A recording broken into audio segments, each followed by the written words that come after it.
मछुआरा हरिया रोज की तरह जाल डाल रहा था।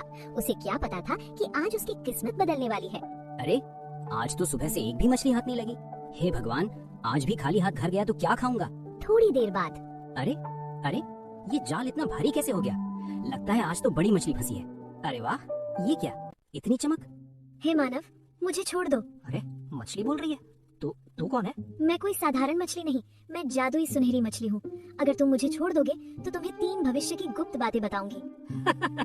अरे मुझे भविष्य से क्या लेना देना, मुझे तो बस पेट भरने से मतलब है। तुझे बेचकर अच्छा पैसा मिलेगा। अगर मुझे पानी से बाहर ले गए तो मैं साधारण मछली बन जाऊंगी। तुम्हें बस थोड़े पैसे मिलेंगे, लेकिन मुझे छोड़ दोगे तो तुम्हारी जिंदगी बदल जाएगी। अगर सच में कुछ बड़ा मिल गया तो ठीक है, बताओ क्या करना होगा। पहले तुम्हें मेरे 2 सवालों के जवाब देने होंगे। अगर जवाब सही हुआ तो ही मैं बताऊंगी। अरे ये भी कोई बात हुई, चलो पूछो, मैं तैयार हूँ। बताओ, वो क्या है जो जितना भरते जाओ उतना हल्का होता जाता है? जितना भरे उतना हल्का? अरे ये कैसी बात हुई? अरे हाँ, गुब्बारा। जितनी हवा भरो उतना हल्का ऊपर उड़ता है। बहुत अच्छा उत्तर। अब दूसरा सवाल सुनो। ऐसी कौन चीज है जो बिना पंख उड़ती है, बिना मुंह बोलती है, बिना शरीर रोती है? बिना पंख उड़ती है, बिना मुंह बोलती है, बिना शरीर रोती है। अरे ये तो बादल है, उड़ता भी है, गरजता भी है और बरसता भी है। तुमने दोनों सवालों के सही उत्तर दिए। अब सुनो तुम्हारे जीवन की 3 बातें, ध्यान से सुनो। पहली, तुम्हारा विवाह किसी इंसान से नहीं होगा। दूसरी, तुम्हारे बच्चे तुमसे दूर हो जाएंगे। तीसरी, एक आभूषण तुम्हारी जिंदगी बदल देगा।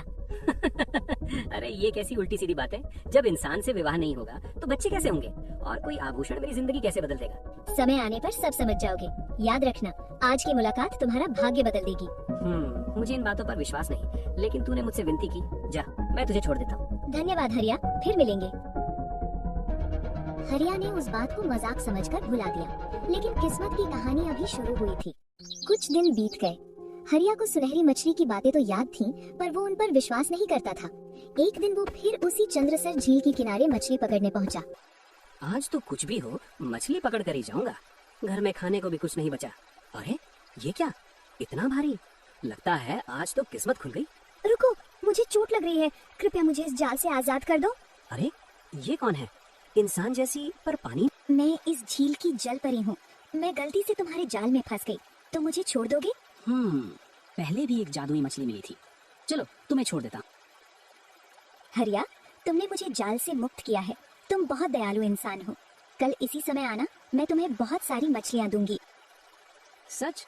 अब मुझे भूखा नहीं रहना पड़ेगा, मैं कल जरूर आऊंगा। हरिया घर तो लौट आया, पर उसके मन में मछलियों से ज्यादा जलपरी की छवि बस गई थी। न जाने क्यों उसकी आंखें, उसकी आवाज बार बार याद आ रही है। मुझे क्या हो रहा? जलपरी, मैं आ गया हूँ, बाहर आओ। तुम आ गए हरिया, बताओ क्या चाहते हो? तुमने कहा था ना तुम मुझे बहुत सारी मछलियाँ दोगी, अब मुझे मछलियाँ। हरिया, मैं अपने वचन से पीछे हट रही हूँ। क्या? लेकिन क्यों? मछलियाँ मेरा परिवार है। भला कोई अपने परिवार के साथ बुरा कैसे कर सकता है? मैं उन्हें दुख नहीं देना चाहती, मुझे क्षमा कर दो। लेकिन तुम्हारी दयालुता के बदले मैं तुम्हें एक जादुई वस्तु देना चाहती हूँ। ये जादुई शंख है। तुम इससे जो भी मांगोगे ये तुम्हें देता रहेगा। जो भी मांगूंगा? हाँ, जो। हे जादुई शंख, मेरी इच्छा है कि मैं इस जलपरी से विवाह करूं। मैं इसे अपनी पत्नी के रूप में देखना चाहता हूँ। ये तुमने क्या कर दिया हरिया? अब मैं जल की दुनिया से अलग हो गई। मैं क्या करता? कल रात भर मुझे नींद नहीं आई। मेरे मन में सिर्फ तुम्हारी ही यादें थी। मुझे धन नहीं चाहिए, बस तुम्हारा साथ चाहिए। तुमने अपने लिए कुछ नहीं मांगा, सिर्फ मुझे चुना। हाँ, क्योंकि सच्ची खुशी साथ में होती है, धन में नहीं। अरे ये क्या देख रहा हूँ? इंसान और जलपरी बातें कर रहे हैं। प्रणाम ऋषिवर। ऋषिवर, कृपया बताइए, क्या एक जलपरी और इंसान का विवाह संभव है? शांत हो जाओ, ये सब भाग्य का खेल है। तुम दोनों का मिलन पहले से ही नियति में तय था, इसे कोई रोक नहीं सकता। पर ये कैसे मुमकिन है ऋषिवर? कोई उपाय तो जरूर होगा ना? हर समस्या का समाधान होता है। मैं तुम्हें एक जादुई रत्न देता हूँ। जब तक ये रत्न तुम्हारे पास रहेगा, तुम जलपरी से इंसान और इंसान से जलपरी बन सकती हो। लेकिन याद रखना, अगर ये रत्न खो गया तो तुम उसी दुनिया में हमेशा के लिए फंस जाओगी। मैं आपकी शर्त स्वीकार करती हूँ। अब हम साथ रह सकते हैं। समय के साथ हरिया और जलपरी का विवाह पूरे गांव की मौजूदगी में हुआ। एक साधारण मछुआरा और जल लोक की रानी अब एक नई जीवन की शुरुआत कर रहे थे।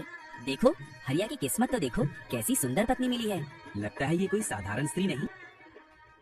आज से हम हमेशा साथ रहेंगे। हाँ हरिया, अब यही मेरा संसार है। समय बीतने लगा। हरिया का घर हंसी और खुशियों से भर गया। कुछ वर्षों बाद उनके घर 2 पुत्रों का जन्म हुआ, आरव और विवान। मेरे बेटों, तुम मेरे जीवन की सबसे बड़ी खुशी हो। इनकी हंसी मेरे लिए सबसे अनमोल है। क्या बात है, तुम उदास लग रही हो? हरिया, मुझे अपने जल्लोक की याद आने लगी है। वो मेरा घर था, मेरा संसार। लेकिन अब तुम्हारा घर यही है, हमारा परिवार। मैं तुम सबसे बहुत प्रेम करती हूँ, लेकिन समुद्र की लहरें, मेरी दुनिया मुझे बुला रही हैं। ये वही जादुई रत्न है जिससे मैं जल्लोक जा सकती हूँ। क्या तुम हमें छोड़कर जाओगी? नहीं, मैं हमेशा के लिए नहीं जा रही, बस अपने लोक को देखने, अपने परिवार से मिलने। जल्दी वापस आना, तुम्हारे बिना ये घर सूना हो जाएगा। मैं वचन देती हूँ मेरे प्यारे बेटो, मैं जल्द लौटूंगी। सावधान रह। जल परी अपने जल्लोक लौट गई, लेकिन ये दूरी उनके जीवन में एक नए संघर्ष की शुरुआत थी। जल परी अपने जल्लोक लौट तो आई, लेकिन उसका मन अब भी हरिया और अपने बच्चों के पास था। मुझे जल्द ही वापस जाना होगा। हरिया और मेरे बच्चे मेरा इंतजार कर रहे होंगे। बस इस रत्न की शक्ति से मैं अपने परिवार के पास लौट जाऊंगी। वो रत्न को किनारे पत्थर पर रखती है। रत्न की चमक देखकर एक पक्षी उसे भोजन समझ बैठा। अरे मेरा रत्न, रुको! वो रत्न ही मेरे लौटने का एकमात्र साधन है। पक्षी ऊंचा उड़ता है, रत्न चोंच से फिसलता है, पानी की तेज धारा रत्न को बहा ले जाती है। सब खत्म हो गया। अब मैं वापस कैसे जाऊंगी? वो झरने में खोजने की कोशिश करती है। कहीं तो होगा, मुझे मिलना ही चाहिए। बहुत खोजने के बाद भी रत्न कहीं नहीं मिला। अब मैं मानव लोक में वापस नहीं जा सकती। ना हरिया से मिल सकती हूँ, ना अपने बच्चों को देख सकती हूँ। हे भाग्य, ये कैसी परीक्षा है। आज भी वो वापस नहीं आई। पिताजी, माँ कब आएंगी? मुझे नहीं पता। भाग्य अपना खेल खेल चुका था। एक छोटी सी घटना ने पूरे परिवार को अलग कर दिया। समय बीतता गया। जलपरी कभी वापस नहीं लौटी। हरिया ने अकेले ही अपने दोनों पुत्रों को पालने का कठिन निर्णय लिया। आरव, विवान, मैं काम पर जा रहा हूँ, तुम दोनों पढ़ाई करना। पिताजी, माँ कब आएंगी? वो बहुत दूर गई है बेटा, लेकिन एक दिन जरूर लौटेगी। हरिया ने माँ और पिता दोनों का कर्तव्य निभाया। उसने अपने बच्चों को कभी माँ की कमी महसूस नहीं होने दी। समय बीतता गया। बच्चे अब बड़े हो रहे थे। पिताजी ने हमारे लिए कितना त्याग किया है। लेकिन हमारे मन में हमेशा एक सवाल रहा, हमारी माँ आखिर कहाँ है? पिताजी, आज हमें सच बताइए, माँ हमें छोड़कर क्यों गई? तुम्हारी माँ साधारण स्त्री नहीं थी, वो जललोक की जलपरी थी। जलपरी? तो वो अब कहाँ है? वो अपने लोक गई थी, लेकिन वो वापस नहीं आ सकी। तो क्या वो आज भी हमारी प्रतीक्षा कर रही होगी? हाँ, शायद। भैया, हमें माँ को ढूंढना चाहिए। हाँ, हम उन्हें वापस लेकर आएंगे। पिताजी, हमें अनुमति दीजिए, हम माँ को खोजने जाएंगे। ये मार्ग आसान नहीं है। समुद्र, जंगल, अनजाने खतरे, आपने हमें साहस सिखाया है। अब हमें अपना कर्तव्य निभाने दीजिए। जाओ, लेकिन सावधान रहना और अपनी माँ को जरूर वापस लाना। माँ के प्रेम ने उन्हें यात्रा पर निकलने की शक्ति दी। उनकी ये खोज आगे चलकर उनके जीवन की सबसे बड़ी परीक्षा बनने वाली थी। हे ईश्वर, मेरे बच्चों की रक्षा करना। आरव और विवान जंगल में चलते गए और एक झील के पास जाकर पहुंच गए। यही वो झील है जिसके बारे में पिताजी ने बताया था। यहीं से हमारी माँ की कहानी शुरू हुई थी और शायद यहीं से हमारी खोज भी पूरी होगी। भैया, न जाने क्यों इस जगह पर आते ही मन बेचैन हो रहा है। ऐसा लगता है जैसे कोई हमें देख रहा हो, जैसे इस जल में कोई रहस्य छुपा है। हो सकता है ये वही स्थान है जहाँ भाग्य ने हमारे माता पिता को मिलाया था। आज शायद वही भाग्य हमें भी सच के करीब ले जाएगा। हे जल की देवी, यदि कोई इस जल में निवास करता है तो कृपया हमारे सामने प्रकट होइए। हम किसी को हानि पहुँचाने नहीं आए हैं, हम केवल अपनी माँ की खोज में भटकते हुए यहाँ पहुँचे हैं। कौन हो तुम दोनों और इस पवित्र जल को क्यों पुकार रहे हो? भैया देखो, ये तो सच में जल कन्या है। हे देवी, हम दूर से आए यात्री हैं। हम अपनी माँ की खोज कर रहे हैं जो वर्षों पहले हमसे बिछड़ गई। हमारी माँ जल लोक की रहने वाली थी। वो एक दिन अपने लोक लौट गई, लेकिन फिर कभी वापस नहीं आई। हमारे पिताजी कहते हैं उनका जादुई रत्न खो गया था, तब से हम उन्हें खोज रहे हैं। ये मेरे ही पुत्र हैं। समय ने इन्हें कितना बड़ा कर दिया। जल कन्या की आंखें नम हो जाती हैं। वो भावनाओं को रोकती है। यदि तुम्हारी खोज सच्ची है तो तुम्हें कठिन परीक्षाओं से गुजरना होगा। सिर्फ प्रेम ही नहीं, धैर्य और साहस भी चाहिए। हम हर परीक्षा देने को तैयार हैं, बस हमें मार्ग दिखाइए। हमने बचपन से माँ के बिना जीवन जिया है, अब बिना सच जाने वापस नहीं जाएंगे। तुम दोनों के शब्दों में सच्चाई है, लेकिन इस रहस्य का उत्तर मेरे पास नहीं है। तो फिर हम क्या करें? हम किससे सहायता मांगे? एक महान ऋषि हैं जिनका ज्ञान तीनों लोकों में प्रसिद्ध है। वे तुम्हें तुम्हारी खोज का मार्ग दिखा सकते हैं। कौन है वे? हम उनसे कहाँ मिल सकते हैं? ऋषि वशिष्ठ। वे पर्वतों के बीच अपने आश्रम में तपस्या करते हैं। उनकी दृष्टि भूत, वर्तमान और भविष्य सब देख सकती है। क्या वे हमें हमारी माँ तक पहुँचने में सहायता करेंगे? यदि तुम्हारा हृदय शुद्ध है तो अवश्य। तुम दोनों में अद्भुत साहस है। अपने पिता की सेवा करना और सत्य के मार्ग पर चलना। आप हमें ऐसे क्यों देख रही हैं, जैसे आप हमें पहले से जानती हो? जल सबको पहचानता है और मैं जल की संरक्षक हूँ। देवी, आपने हमारी सहायता की, हम आपका आभार व्यक्त करते हैं। जाओ, ऋषि वशिष्ठ के पास जाओ। तुम्हारी यात्रा तुम्हें सत्य के और करीब ले जाएगी। हम लौटकर आपको अपनी सफलता का समाचार देंगे। और यदि हमारी माँ मिली तो सबसे पहले आपको धन्यवाद कहेंगे। दोनों चले जाते हैं। जल कन्या उन्हें जाते देखती है। आंखों से आंसू गिरते हैं। मेरे बच्चों, मैं तुम्हें पहचानती हूँ, पर अभी सत्य बताने का समय नहीं आया।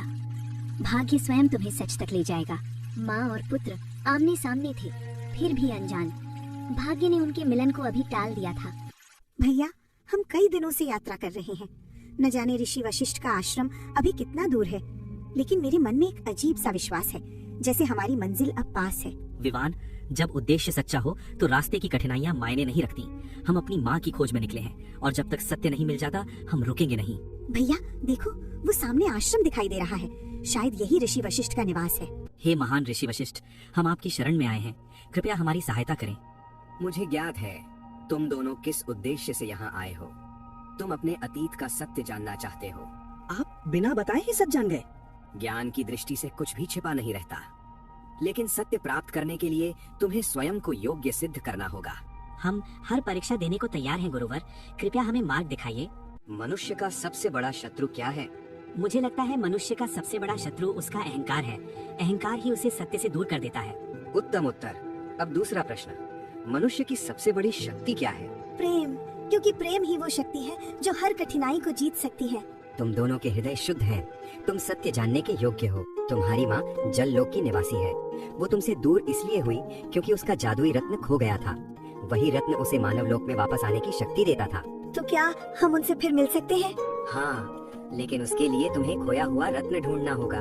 वो रत्न कहाँ मिलेगा गुरुवर? वो रत्न झरने की गहराइयों में छिपा है। उसे पाने के लिए साहस, धैर्य और त्याग की आवश्यकता होगी। ये ताबीज तुम्हारी रक्षा करेगा। जब भी तुम्हारा मन डगमगाए, ये तुम्हें सही मार्ग दिखाएगा। गुरुवर, हम आपके आभारी हैं। हम अपनी माँ को अवश्य वापस लाएंगे। दोनों भाई प्रणाम कर यात्रा पर निकल पड़े। अब उनकी यात्रा और भी कठिन होने वाली थी, लेकिन माँ से मिलने की आशा ने उन्हें अटूट साहस दे दिया। आरव और विवन उसी झरने पर जा पहुँचे जो उन्हें ऋषि ने बताया था। भैया, यही वो जादुई झरना है जिसके बारे में ऋषि वशिष्ठ ने बताया था। हाँ, देखो, इसकी रोशनी जैसे हमें बुला रही हो। रुको, जो भी इस जल की शक्ति चाहता है उसे मेरी कठिन परीक्षाओं से गुजरना होगा। हम हर परीक्षा के लिए तैयार हैं। हमें अपनी माँ को वापस लाना है। यदि उत्तर गलत हुआ तो तुम सदा के लिए यहाँ कैद हो जाओगे। हमें मंजूर है। बताओ, ऐसी कौन चीज है जिसे तोड़ने से पहले बोलना पड़ता है? तोड़ने से पहले बोलना पड़ता है? पत्थर नहीं, कांच नहीं। मुझे समझ आया। क्या? उत्तर है वादा। वादा करने के बाद ही उसे तोड़ा जाता है। सही उत्तर। तुम्हारी बुद्धि प्रशंसनीय है। अब दूसरी पहेली, ऐसा क्या है जो तुम्हारा है लेकिन दूसरे लोग तुमसे ज्यादा इस्तेमाल करते हैं? जो हमारा है पर दूसरे ज्यादा इस्तेमाल करते हैं। हमारा घर, हमारा धन। नहीं, मुझे उत्तर मिल गया। बताओ। उत्तर है हमारा नाम। हमसे ज्यादा लोग हमारा नाम लेते हैं। तुम दोनों ने बुद्धि, धैर्य और साहस की परीक्षा पार की है। मैं प्रसन्न हूँ। ये दिव्य मंडलों, ये तुम्हें सत्य तक पहुँचाने में सहायता करेंगे। वर्षों की खोज और कठिन परीक्षाओं के बाद आरव और विवान आखिरकार वो जादुई रत्न लेकर उसी झील के पास पहुँचे जहाँ से उनकी कहानी शुरू हुई थी। भैया, यही वो जगह है। बाबा ने कहा था रतन को जल में अर्पित करने से सच सामने आ जाएगा। आज हमें अपनी माँ के बारे में सब सच जानना ही होगा। आरव धीरे से रत्न झील में डालता है। पानी में तेज रोशनी फैलती है। जल की गहराइयों से एक दिव्य रूप प्रकट हुआ। वही रहस्यमयी जलपरी। ताबीज चमकने लगता है। इस चमक का क्या मतलब हो सकता है? दिल कहता है यही हमारी माँ है। मेरे बच्चों, अब मैं तुमसे सच नहीं छुपा सकती। तो आप ही हमारी माँ हो? हाँ बेटा, बरसों पहले मैं मानव लोक में तुम्हारे पिता हरिया के साथ रहती थी, लेकिन जादुई रत्न खो जाने से मैं जल लोक में फंस गई। मैं चाहकर भी वापस नहीं आ सकी। हर पल तुम सब की याद मुझे सताती रही। तुम्हें मेरे पास लाने के लिए दिया गया था। मैं ही तुम्हारी माँ हूँ। परिस्थितियों ने मुझे तुमसे दूर कर दिया था। माँ, हमने आपको हर जगह ढूंढा। हमें हमेशा लगता था कि आप कहीं न कहीं हमारा इंतजार कर रही हैं। आरव, विवान, अपने बच्चों की खोज में भटकते हुए हरिया भी उसी झील तक पहुँच गया था। ये कैसे संभव है? क्या सच में तुम? हाँ हरिया, मैं वापस आ गई हूँ। मैंने तुम्हें कभी नहीं भुलाया। हर दिन तुम्हारा इंतजार किया। बच्चों को भी तुम्हारी कहानियाँ सुनाकर बड़ा किया। आज हमारा परिवार फिर से पूरा हो गया। अब हमें कोई अलग नहीं कर सकता। सच्चा प्रेम और विश्वास कभी हारता नहीं। समय चाहे जितनी परीक्षा ले, परिवार का बंधन अटूट रहता है। आज से हम सब साथ रहेंगे, चाहे जल लोक हो या मानव लोक। वर्षों का इंतजार समाप्त हुआ। सच्चे प्रेम, विश्वास और साहस ने परिवार को फिर एक कर दिया। यही जीवन का सबसे बड़ा जादू है, परिवार का साथ। परिवार के मिलन के बाद भी एक प्रश्न बाकी था। क्या जलपरी जललोक और मानवलोक के बीच यूं ही बंधी रहेगी? इसका समाधान पाने के लिए पूरा परिवार ऋषि के आश्रम पहुंचा। हे ऋषिवर, हम फिर से साथ तो आ गए हैं, लेकिन ये जादुई रत्न ही हमारी खुशियों का कारण भी है और डर भी। कृपया मार्ग दिखाइए। गुरुदेव, हम अपनी माँ को फिर कभी खोना नहीं चाहते। कोई ऐसा उपाय बताइए जिससे हमारा परिवार हमेशा साथ रह सके। इस रत्न में अपार शक्ति है, लेकिन यही शक्ति तुम्हें बार बार अलग भी कर सकती है। जहाँ जादू होता है वहाँ परीक्षा भी होती है। एक ही मार्ग है, या तो जल परी जललोक लौट जाए या ये रत्न सदा के लिए नष्ट कर दिया जाए। यदि रत्न नष्ट हो गया तो मैं हमेशा के लिए मानव बन जाऊंगी और कभी अपने जललोक वापस नहीं जा सकूंगी। जल परी के सामने एक कठिन निर्णय था, अपना पुराना संसार या अपना परिवार। मेरे लिए सबसे बड़ा सत्य मेरा परिवार है। मैं अपने बच्चों और पति के साथ रहना चाहती हूँ। मैं मानव बनकर जीवन जीने को तैयार हूँ। तुम्हें कोई त्याग करने की आवश्यकता नहीं। नहीं हरिया, ये त्याग नहीं, मेरा सौभाग्य है। जलपरी के निर्णय के बाद ऋषि ने रत्न अपने हाथों में लिया। मंत्र उच्चारण करते रत्न को नष्ट कर दिया। ये रत्न अब किसी को अलग नहीं करेगा। आज इसकी शक्ति यहीं समाप्त होती है। रत्न के नष्ट होते ही जलपरी का शरीर चमक उठा और वो हमेशा के लिए एक साधारण मानव स्त्री बन गई। अब मुझे जल की ओर खिंचाव महसूस नहीं हो रहा। अब तुम पूर्ण रूप से मानव हो। तुम्हारा जीवन अब केवल तुम्हारे परिवार के साथ है। माँ अब हमें कभी छोड़कर नहीं जाएंगी। अब हमारा परिवार हमेशा साथ रहेगा। आज मेरा घर सच में पूरा हुआ है। प्रेम ही सबसे बड़ा जादू है जिसने हमें फिर से एक कर दिया। समय बीतता गया। परिवार प्रेम, विश्वास और खुशियों के साथ जीवन बिताने लगा। वर्षों बाद हरिया फिर उसी झील पर आया जहाँ से उसकी जीवन यात्रा शुरू हुई थी। यहीं से सब शुरू हुआ था। जादू, प्रेम, बिछड़ना और फिर परिवार का मिलन। पानी से एक सुनहरी जादुई मछली प्रकट होती है। हरिया, क्या तुम मुझे पहचानते हो? तुम वही जादुई मछली जिसने वर्षों पहले मेरा भाग्य बताया था। हाँ, आज मैं तुम्हारी परीक्षा लेने आई हूँ। क्या तुम आज भी मुझे पकड़ोगे? नहीं, अब मैंने समझ लिया है किसी की स्वतंत्रता छीनकर सुख नहीं मिलता। तुम भी इस जल की संतान हो, तुम्हें पकड़ना अन्याय होगा। तो तुम मछली पकड़ना छोड़ दोगे? हाँ, अब मैं जीवों को कष्ट देकर जीवन नहीं जीना चाहता। परिवार ने मुझे दया और प्रेम का अर्थ सिखाया है। हरिया, आज तुमने सच्ची करुणा दिखाई है। यही सबसे बड़ी परीक्षा थी। मुझे किसी वरदान की इच्छा नहीं। मेरा परिवार ही मेरा सबसे बड़ा धन है। इसी निस्वार्थ भाव के कारण मैं तुम्हें समृद्धि और सुख का वरदान देती हूँ। उस दिन से हरिया के जीवन में कभी अभाव नहीं रहा। उसके घर में सुख, शांति और समृद्धि हमेशा बनी रही। आज तुम्हारे चेहरे पर अलग ही शांति है। क्योंकि आज मैंने जीवन की सबसे बड़ी सीख पाई है। दया और करुणा से बड़ा कोई जादू नहीं। जो दूसरों के जीवन का सम्मान करता है, प्रकृति स्वयं उसे आशीर्वाद देती है।